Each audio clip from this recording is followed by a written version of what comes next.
let's talk for a minute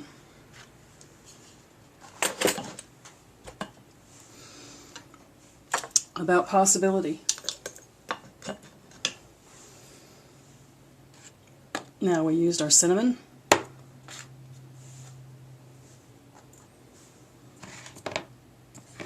Our cloves. Our basil. And our bay for an incense that we have declared is for the purpose of courage. Let's look at what I didn't use in this.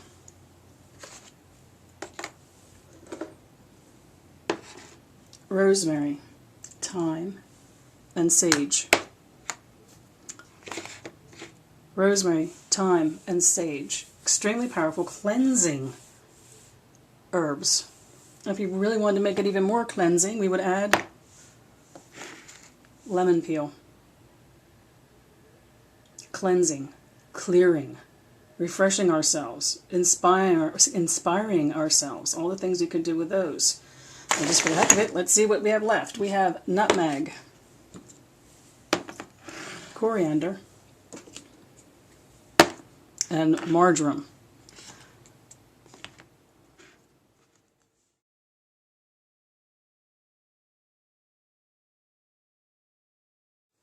So here's where correspondence charts will come in handy, because that's the 3 I have left over, and I'm not sure what I might use those for. So I would go to my correspondence charts and I would look up each one of them, and I would decide what they meant, how I could use them.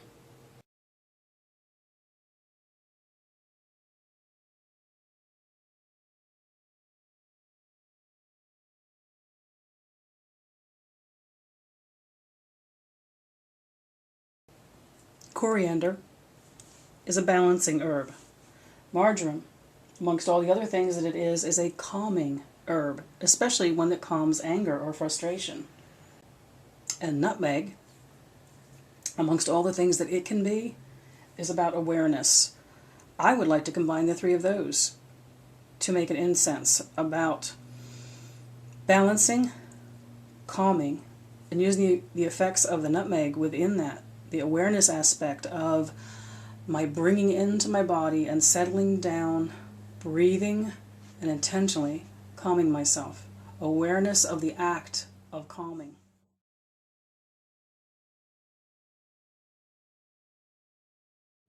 Sometimes it is great fun to do nothing more than have a dish where you combine a couple of different of your spices, separate it out. So we're going to use the base that we already have going. By the way, we still have some incense happening in our wine glass. I'm going to give a little stir to see if we have any fire left that we can rejuvenate. And we did. We had a little bit.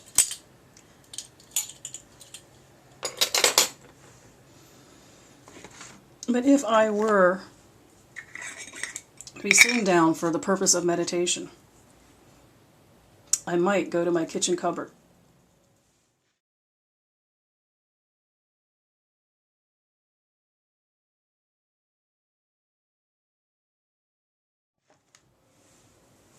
And pick a couple of spices to add to my collection. And the reason I'm offering this as part of this discussion is I often get asked, if we go to all the trouble of casting a circle and settling down, there's a what then about it. So here's a what then, something you might do. I'm just grabbing by random here, I'm grabbing 4 spices.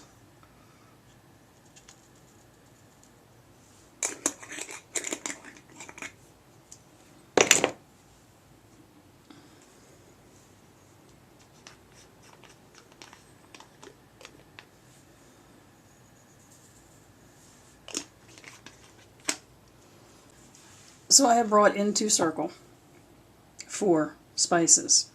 This is a way of using divination in your circle.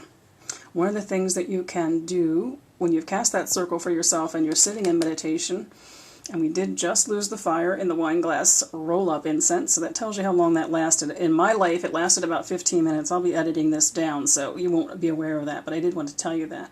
So you come in a circle with your bowl of 4 spices, say. It could be on a plate. It could be on anything.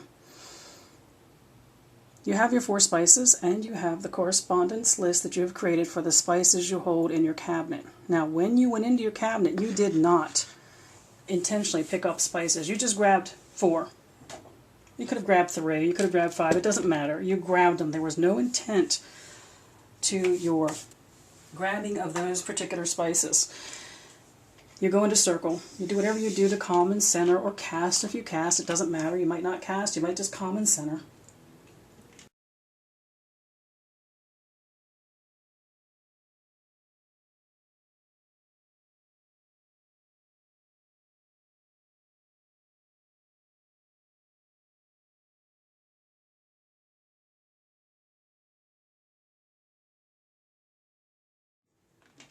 And you take out your correspondences. And you look up the characteristics for the spices you put in your meditation, your divination bowl. And you're going to look in light of where you are feeling, what challenges you are faced with. You're going to look at what commonality the spices in your bowl have. They're going to tell you something about a way forward. We have in this bowl basil, thyme, coriander, and lemon peel. Let's see, using that as a divination, what might they have in common? Basil can be about assertiveness,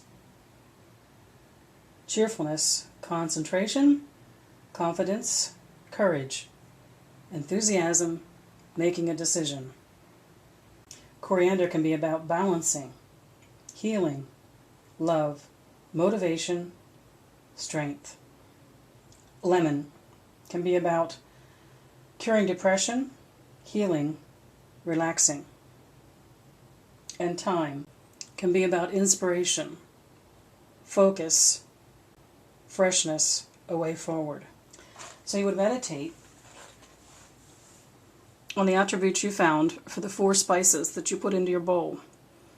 And you would think what they may be saying to you. Now, for some reason tonight, it worked for me even as I just now did it. As crude as it is to do a taping and worry about, can people see what's in the camera and is it visible or not? I had a certain thought in mind myself of some work I wanted to do later tonight. And I had that in mind, I suppose, when I put these 4 spices in and went back to an old way of doing spice divination, that I came through with moving on from a fresh standpoint. How I got there, I compared those correspondences on the 4 of those spices. Now, my correspondence list for each of them is much longer than that. I just read a couple off to you, because you will develop your own lists. Steal lists from everywhere. Books, online. Make your lists that way. And then when something doesn't feel right to you, take it off your list. And if a new feeling of what something means to you comes to you, add it to your list.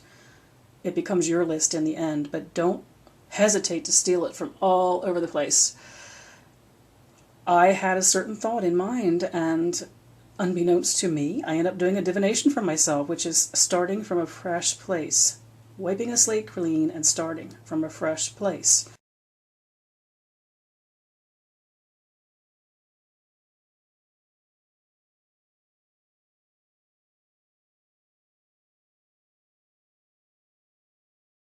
So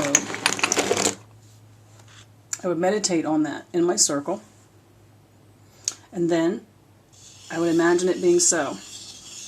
I imagine it being so as I stirred all 4 of the spices into one collection. This could be put into a small bag or a paper to hold as a piece of luck or an inspiration. It could be burned as incense at this point on a charcoal if you're using a charcoal. It could be put into your paper. You could have done your paper and been ready ahead of time and then added this to your paper at this point and burn it. This is a way of using incense, and kitchen incense in this case, as divination. To you who cook, One of my favorite things to do with these kind of divinations is to make an omelet and add those particular spices to it. For some reason, an omelet always carries whatever mixture of spices come along very well.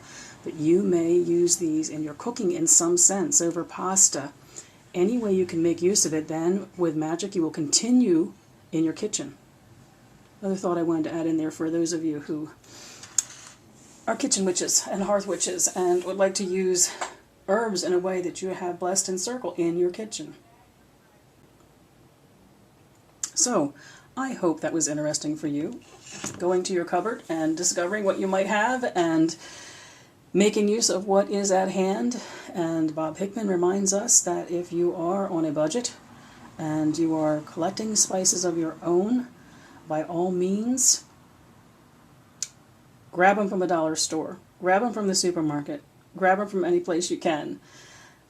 You can have an impressive collection of herbs that cost you very little. So I hope that was of interest and will help those of you who don't have equipment and don't have supplies. I say that you do. You have everything at hand that you need to make your own incense. And I say enjoy. I wish you mirth and reverence. From my part,